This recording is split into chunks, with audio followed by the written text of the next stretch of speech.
Grid, complacency, carelessness. कल रात को मैं ट्विटर स्क्रॉल कर रहा था, कभी कभी देख लेता हूँ क्या चल रहा है। तो ये इमोशंस मुझे देखने को मिले इंडियन मार्केट के बारे में। यूएस मार्केट तो गिर रहा है, लेकिन हम नहीं गिर रहे। This is how strong we are, है ना। ग्रीड, घमंड, अहंकार, कॉम्प्लेसेंसी। गिरने दो यूएस मार्केट, दुनिया को गिरने दो, अपना लॉस नहीं हो रहा ना, अपन तो नहीं गिर रहे ना। Carelessness, so grid and complacency brings carelessness, कि कुछ नहीं होगा यार, ठीक है, चल रहा है, देखेंगे यार, जब गिरेगा तब गिरेगा, ठीक है, अभी तो सब सही है ना। तो ये वार्निंग मैं एक बार फिर से दे रहा हूँ, these emotions are not good in general in life. और मार्केट का तो ये हिस्ट्री है, हर टॉप पर इसी तरह के इमोशंस होते हैं, है ना। इस बार भी कुछ नया नहीं हो रहा। जो समझदार लोग हैं वो समझते हैं, है ना। फिर भी मैं कॉन्स्टेंटली वीडियोस बना रहा हूँ सो दैट जो लोग इन इमोशंस में अटके हुए हैं वो थोड़ा सा अलर्ट हो जाएं। US earning season, I think this will change the course of Indian market. ठीक है, सारी बातें अपनी जगह हैं। हमको ये नहीं भूलना चाहिए कि स्टॉक मार्केट चलता है कंपनीज के अर्निंग से। निफ्टी कोई कंपनी नहीं है ना। निफ्टी का अपना कुछ नहीं है। निफ्टी चलती है हमारे देश की टॉप 50 कंपनीज के अर्निंग्स से, प्रॉफिट से।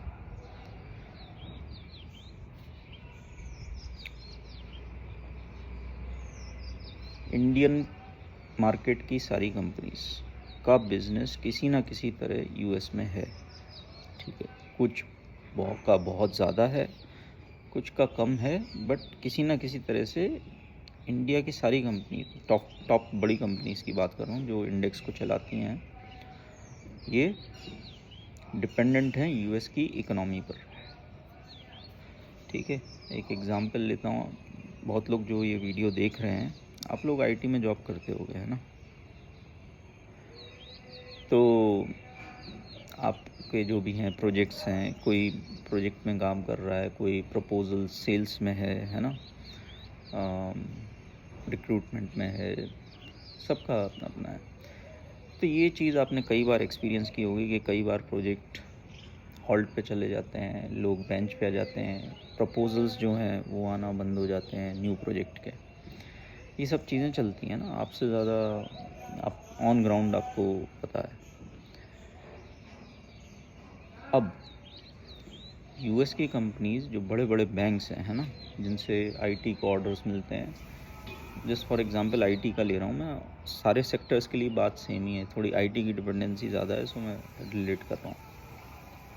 अगर JP Morgan, bank of America, HSBC, Citi bank, इन सब ये बड़े बड़े बैंक्स है ना, जो आईटी के मेजर सोर्स ऑफ रेवेन्यू हैं, अगर इनकी अर्निंग्स ख़राब आती हैं, जो कि आनी है, इस क्वार्टर नहीं तो अगले क्वार्टर आएंगी, है ना।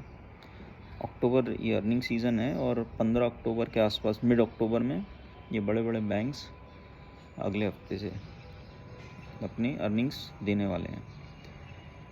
ठीक है, तो इनकी अर्निंग्स ख़राब आनी है, because we are in a high inflation और हाई इंटरेस्ट रेट एनवायरनमेंट, इसीलिए यूएस मार्केट ऑलरेडी गिर रहे हैं। ठीक है, और जब इनके रिज़ल्ट ख़राब आना शुरू होंगे तब इंडिया की जो अर्निंग्स ग्रोथ है ना, इनकी इन्फोसिस, TCS, है ना, और जब वहाँ का बैंकिंग सिस्टम, वहाँ की बैंकिंग, बड़े बड़े बैंक्स जब ख़राब अर्निंग रिपोर्ट करेंगे तो हमारे बैंक पर भी असर पड़ेगा, बिकॉज वी आर डिपेंडेंट। ठीक है, हमारे जो इवन कोई भी फंडामेंटल थोड़ा भी पड़ता है, we are directly dependent, heavily dependent on US. ठीक है, हमारे मेजर एक्सपोर्ट्स यूएस को जाते हैं, है ना।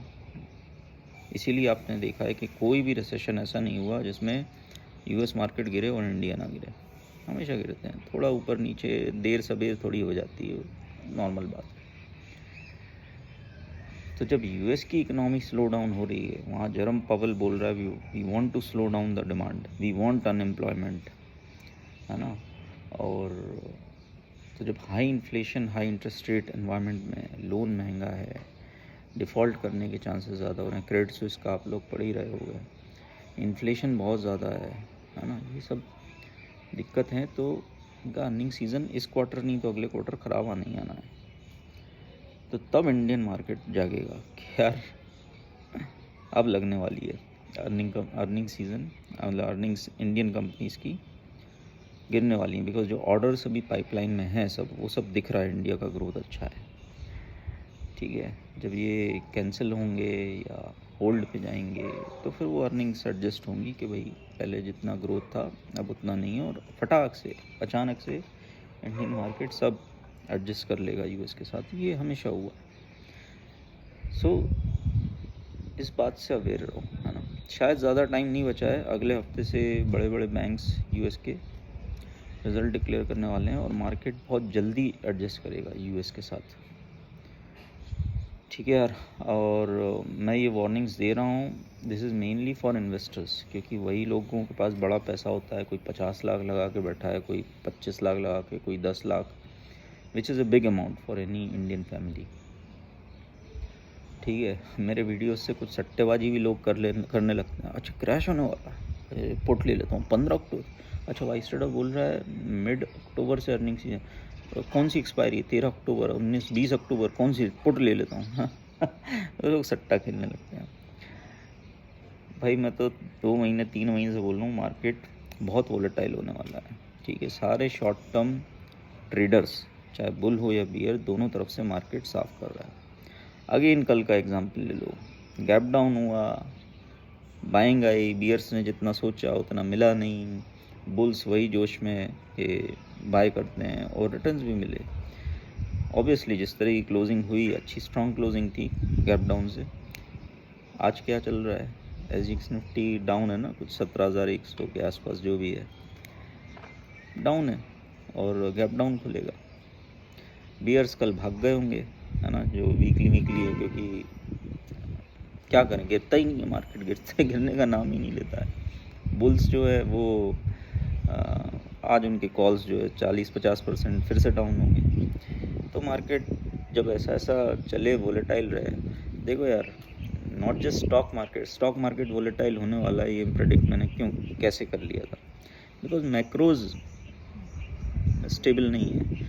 डॉलर इंडेक्स ऐसा बिहेव कर रहा है जैसे कोई स्मॉल कैप स्टॉक हो, 115, 2 दिन बाद 110, फिर 113, ऐसे बड़े बड़े मैक्रो स्टेबल नहीं है तो स्टॉक मार्केट होंगे ना।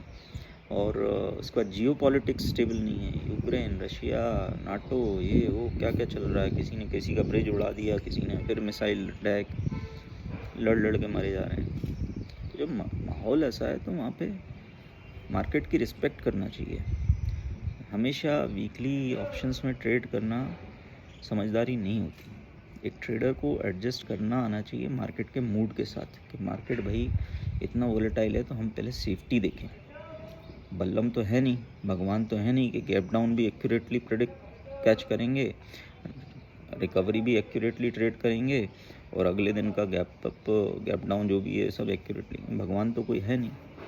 तो ये चीज़ समझ में नहीं आती, इमेच्योरिटी होती है, और पैसा ऐसी चीज़ है कि वो लाता है आपके अंदर ग्रीड, ठीक है यार। तो ये है कि अभी मैं तो वीकली ट्रेड्स वगैरह अवॉइड कर रहा हूँ, करता भी हूँ तो बहुत छोटा सा, कि शॉर्ट टर्म स्टडी बनी रहा है, बहुत लो position size.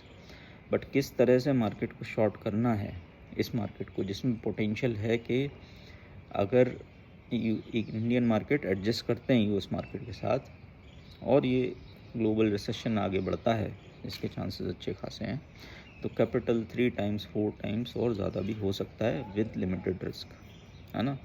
Risk and money management के साथ इस मार्केट को किस तरह से सही तरीके से शॉर्ट करना है, ये मैं मेंबरशिप में सिखाता हूँ, है ना। ओपनली पब्लिकली ट्रेड्स डिस्कस करना और ये सब सही नहीं है, ठीक है। तो वो क्लोज़ कम्युनिटी रखता हूँ, जो मैं करता हूँ उसमें वो मैं शेयर करता हूँ काफ़ी कुछ, ठीक है। तो जिसको वर्थ लगे वो ज्वाइन कर सकते हो। और अभी तो मैंने मेंबरशिप जब मेरे मेंबर्स बहुत बढ़ रहे थे, है ना, मैंने वीडियो बनाया था जब मेरे मेंबर्स बढ़ रहे थे अच्छे खासे, उसके बावजूद मैंने मेंबरशिप 4000 2000 से रिड्यूस करके 799 800 जो वो वाला है ना, वो मेंबरशिप कर दी है। उसमें मैं सारे कंटेंट डाल रहा हूँ अभी, बिकॉज जितने लोग आते हैं उनका कुछ हज़ारों लाखों रुपया सेव हो जाए, that is cumulatively thousands of crores, है ना। तो मैं बड़ा सोचता हूँ ऐसा, थाउजेंड्स ऑफ करोड्स में मेरा कुछ अर्निंग ये कम हो जाएगा। एक बंदे की लाइफ से कुछ फ़र्क नहीं पड़ता है ना। और मेरा तो चल रहा है, बस एक स्ट्रक्चर बना रखा है, कभी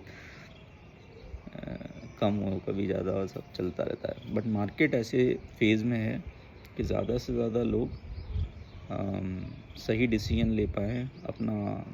बहुत लोगों की लाइफ टाइम सेविंग स्टेक्स पर है, तो वो मतलब मेरा टारगेट है कि वो सेफ़ रहें लोग, और जो 10-12 साल में एक मौका दे रहा है मार्केट, उसको सही तरीके से अपना कैपिटल बढ़ाने में एफ़र्ट करें विथ एजुकेटेड व्यूज़, है ना। तो वो मेरा टारगेट है, इसीलिए मैंने फ़ीस बहुत रिड्यूस कर दी है। भाई एवरीबडी आ सकते हो और ज्वाइन कर लो, this is the right time, ठीक है। शायद एक हफ़्ता बचा है, और जब यूएस की अर्निंग सीज़न आएंगी, इंडियन मार्केट सब अलाइन कर लेगा। हिस्ट्री एविडेंट है यार, कभी ऐसा हुआ ही नहीं डीकपलिंग, ठीक है। ये ग्रीड और कॉम्प्लेसेंसी बहुत है। कल रात में मैं देखा, मैंने तो सोचा उस पर एक वीडियो बनाता हूँ, ठीक है। चलो यार, वीडियो क्लोज़ करता हूँ, देखते हैं क्या होता है। मेंबर्स कम्युनिटी में मिलते हैं अपन यूट्यूब पर लाइव मार्केट में। Bye bye.